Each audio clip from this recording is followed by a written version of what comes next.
Bonjour et bienvenue sur bossthemath.com, je suis Corinne Huette et dans cette vidéo, on va déterminer le point d'intersection de deux droites sécantes dans l'espace à partir de leur représentation paramétrique. Donc ici, on nous donne deux droites D et D' avec leur représentation paramétrique. Alors tu remarques que pour la droite D, le paramètre s'appelle T et pour la droite D', le paramètre s'appelle K. Il s'agit de démontrer que ces deux droites sont séquentes en un point I et on veut déterminer les coordonnées de ce point I, ce point d'intersection de nos deux droites. Je vais te proposer dans un premier temps un vecteur directeur de la droite D. Il suffit de lire les trois coefficients qui sont devant le paramètre T. Donc ici on a 3, 6 et moins 5. Donc ce vecteur U est un vecteur directeur de la première droite, de la droite D. Et on procède de la même manière pour la droite de D'. On lit les coefficients qui sont devant le paramètre K. Donc ici on a 1K, donc 1, 2K, donc 2, et moins 1K, donc moins 1. Et donc ce vecteur V est un vecteur directeur de la deuxième droite, c'est-à-dire de la droite D'. Et puis qu'est-ce qu'on remarque? On remarque que pour passer de 1 à 3, on fait 1 fois 3. Je vais l'écrire. On a 1 fois 3 qui est égal à 3.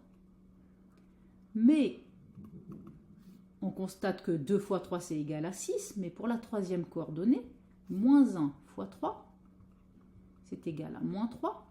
Et donc, ce n'est pas égal à moins 5. Donc, nous n'avons pas de relation du type V égale 1 réel K fois U, ce qui caractérise des vecteurs collinaires. Donc ici, U et V ne sont pas collinaires. D'accord? Donc ça veut dire quoi? Ça veut dire que la droite D et la droite D' ne sont pas parallèles. Ok? Ça, c'est une première chose. Alors, il faut faire attention dans l'espace, quand deux droites ne sont pas parallèles, elles peuvent être séquentes, mais elles peuvent aussi être non coplanaires. Et ici, l'énoncé nous dit qu'elles sont séquentes. Donc, on aimerait savoir, elles sont séquentes en quel point? Alors, il se trouve que D et D' sont séquentes, c'est-à-dire ont un point d'intersection, si et seulement si il va exister un réel T et un réel K, tel que ce X-là, il soit égal à celui-là. C'est-à-dire qu'on aura 3T plus 1 égale moins 4 plus K.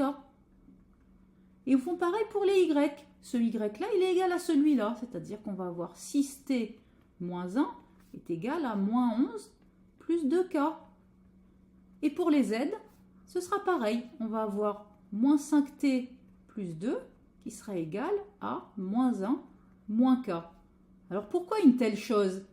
Eh bien en fait, si on a un point d'intersection I sur nos deux droites, ça veut dire que le point I, il appartient à la droite D et à la droite D'. Donc ça veut dire que ces coordonnées X, Y, Z vérifient à la fois ces trois équations-là et ces trois équations-là. Et donc on va avoir les X qui sont égaux, les Y et les Z également. Donc maintenant, il s'agit de résoudre ce système de trois équations. Je te propose, pour que ce soit plus simple, de prendre par exemple les deux dernières équations et d'aller les résoudre séparément. Alors, pour cela, comment est-ce qu'on va procéder? Bien, je détecte déjà que dans ces deux équations, je peux isoler le K. Donc pour cela, je vais faire passer le moins K à gauche de l'égalité. Cela va me donner K égale moins 1. Et tout le reste ici, je le fais passer à droite, ce qui change les signes. Donc je vais avoir moins 2 et plus 5T. D'accord? Ensuite, dans la première équation, je vais avoir 6T égale. Alors, par exemple, je peux basculer le moins 1 à droite. Cela va me donner moins 11 plus 1 plus 2K. Ensuite, je continue avec K. Je vais avoir K égale moins 3 plus 5T. Et 6T égale moins 10 plus 2K. Je vais continuer ici. J'ai donc K qui est égal à moins 3 plus 5t. Et ce que je vais faire dans la première équation, 6t égale moins 10 plus 2k, eh bien, je vais remplacer le k par moins 3 plus 5t. Comme ceci. Je vais développer la première équation. Cela me donne 6t égale moins 10 moins 6, 2 fois moins 3, et 2 fois 5t, c'est-à-dire plus 10t. Et je vais garder toujours mon k égale moins 3 plus 5t. Cela nous donne 6t égale moins 10 moins 6, c'est-à-dire moins 16, plus 10t. Et k égale moins 3 plus 5t. Je reprends ici. Cela équivaut donc à, eh bien, on peut faire passer le nombre moins 16 à gauche de l'égalité et le 6t à droite de l'égalité. Je vais donc avoir 16 égale 10t moins 6t. Et toujours k égale moins 3 plus 5t. Ce qui va donc me donner 10t moins 6t, donc 4t égale 16. Et toujours k égale moins 3 plus 5t. Et là, je vais donc avoir t qui est égal à 16 sur 4. Je recopie toujours k égale moins 3 plus 5t. J'obtiens donc t égale 16 divisé par 4, c'est-à-dire 4. Et donc, ce que je vais faire, c'est que je vais remplacer t par 4 dans la deuxième équation. Je vais donc avoir k égale moins 3 plus 5 fois 4. Finalement, on obtient t égale 4 et k égale moins 3 plus 20, c'est-à-dire 17. Je vais maintenant vérifier que ces deux valeurs-là fonctionnent dans la première équation. Donc, tout d'abord, si je calcule 3t plus 1, cela me fait 3 fois 4 plus 1, c'est-à-dire 12 plus 1, c'est-à-dire 13. Et si je calcule moins 4 plus k, cela me fait moins 4 plus 17, 17 moins 4, c'est-à-dire 13. Donc, on a bien l'égalité qui est vérifiée. 3t plus 1 est égal à moins 4 plus k. C'était notre première équation. Moralité, j'ai bien trouvé un réel t, c'est-à-dire 4, et un réel k, c'est-à-dire 17, qui vérifie ce système de 3 équations. Donc, d et d' ont bien un point d'intersection. On va l'appeler I, et on va maintenant déterminer les coordonnées de ce point d'intersection.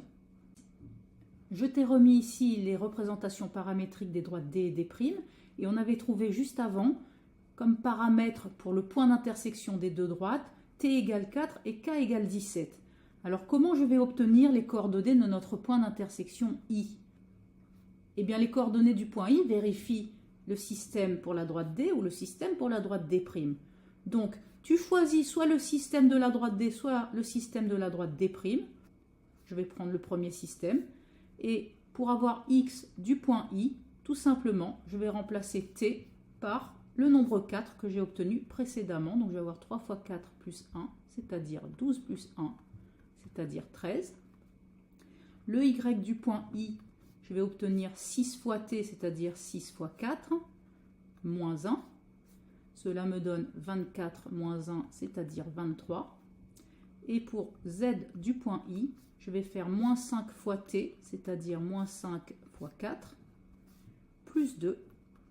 Cela me donne moins 20 plus 2, c'est-à-dire moins 18. Et donc, j'ai les coordonnées du point d'intersection I de mes deux droites. Ces coordonnées sont 13, 23 et moins 18. Tu aurais pu également remplacer dans la représentation paramétrique de la droite D', k par la valeur 17. Tu aurais trouvé exactement les mêmes coordonnées. Et voilà comment on obtient le point d'intersection de deux droites sécantes de l'espace à partir de leur représentation paramétrique. Je te remercie d'avoir suivi cette vidéo sur bossdesmaths.com et pour t'entraîner, tu peux télécharger la feuille d'exercice qui est juste en dessous de la vidéo. Elle est même corrigée, donc n'hésite pas à faire ces exercices. Et moi, je te dis à très vite. Merci, au revoir.